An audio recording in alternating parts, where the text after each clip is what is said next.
Hello everyone, this is English Tutor Hub official channel and welcome back to our English lesson where learning English feels like art. And today, let's learn translating naughty and naive into proper Filipino context for daily use. Let's dive in. The English words naughty and naive can be translated into Filipino in different ways depending on the situation, age, and tone. Here are natural Filipino equivalents used in daily conversation. Naughty in Filipino. For children, playful misbehavior. Makulit. Playful, noisy, hard to control. Pasaway. Disobedient. Pilyo o pilya. Mischievous. Examples: that child is naughty. That child is naughty. Makulit ang batang yon. Makulit ang batang yon. My brother is naughty but funny. My brother is naughty but funny. Pilyo ang kapatid ko, pero nakakatawa. Don't be naughty in class. Don't be naughty in class. Huwag kang pasaway sa klase. Huwag kang pasaway sa klase. For adults, bad or inappropriate behavior. Malikot, flirtatious or suggestive depending on context. Masama ang ugali. Badly behaved. Loko-loko. Foolishly mischievous. Example: he's being naughty. He's being naughty. Nagiging loko-loko siya. Nagiging loko-loko siya. Naive in Filipino. Common translations: innocente. Innocent, inexperienced. Walang muwang, unaware of how things work. Madaling maniwala, gullible. Musmos mag-isip, childish in thinking. Examples: she is naive. Inosente siya. He's too naive to believe that. Masyado siyang madaling maniwala roon. The girl is naive about city life. Walang muwang ang babae tungkol sa buhay sa syudad. Quick comparison table. English, Filipino, common use. Naughty, makulit, playful child. Naughty, pasaway, disobedient. Naughty, pilyo o pilya. Mischievous. Naive, inosente, innocent. Naive, walang muwang, unaware or inexperienced. Naive, madaling maniwala, gullible. Natural daily Filipino sentences. Ang kulit mo talaga. You're so naughty, playful. Huwag kang pasaway. Don't be naughty or disobedient. Inosente pa siya sa mga ganoong bagay. She's still naive about those things. Madali siyang maniwala sa fake news. He's naive or gullible about fake news. Practice quiz. A. Multiple choice.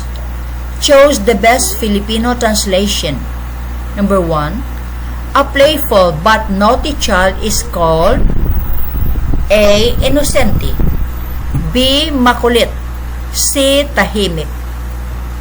Answer is, a playful but naughty child is called makulit. Number 2, naive can mean A. Madaling maniwala, B. Masungit, C. Matapang. Answer is, naive can mean letter A. Madaling maniwala.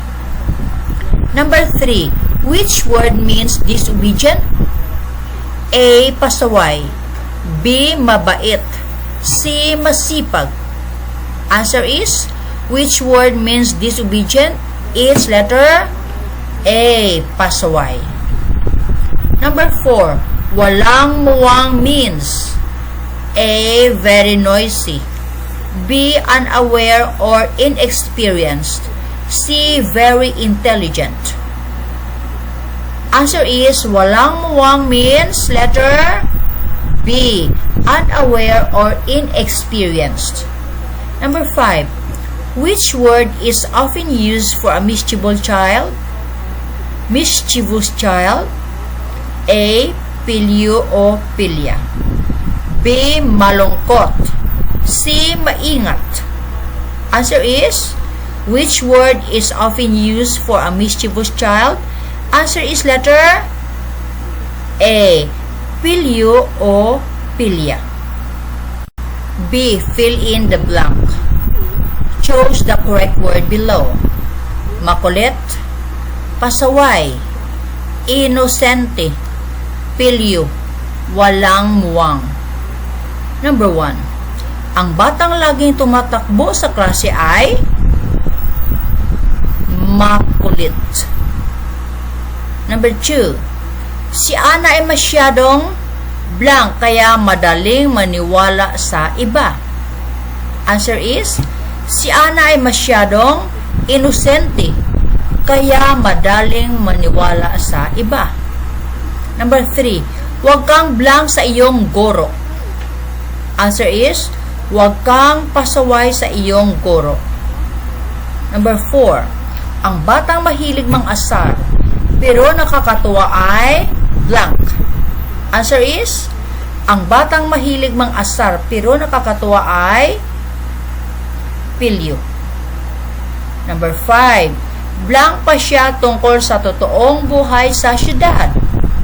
Answer is, walang muwang pa siya tungkol sa totoong buhay sa syudad.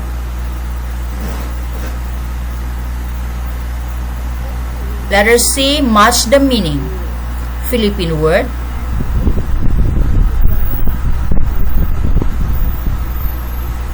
Meaning. Answer, number 1, makulit is letter C, playfully naughty.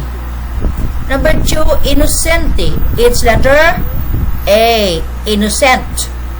Number 3, pasaway, letter D, disobedient.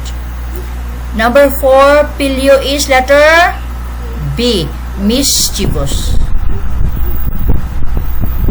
D, create your own sentence. Write one sentence using each word.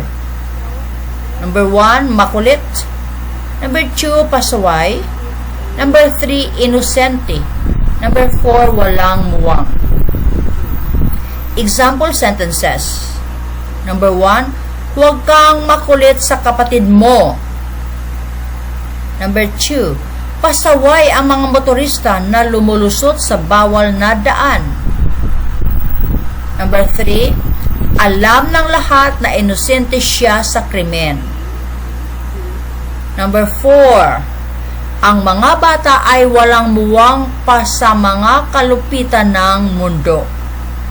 So, there you go guys. This video ends here about translating naughty and naive into proper Filipino context for daily use. Thanks for watching.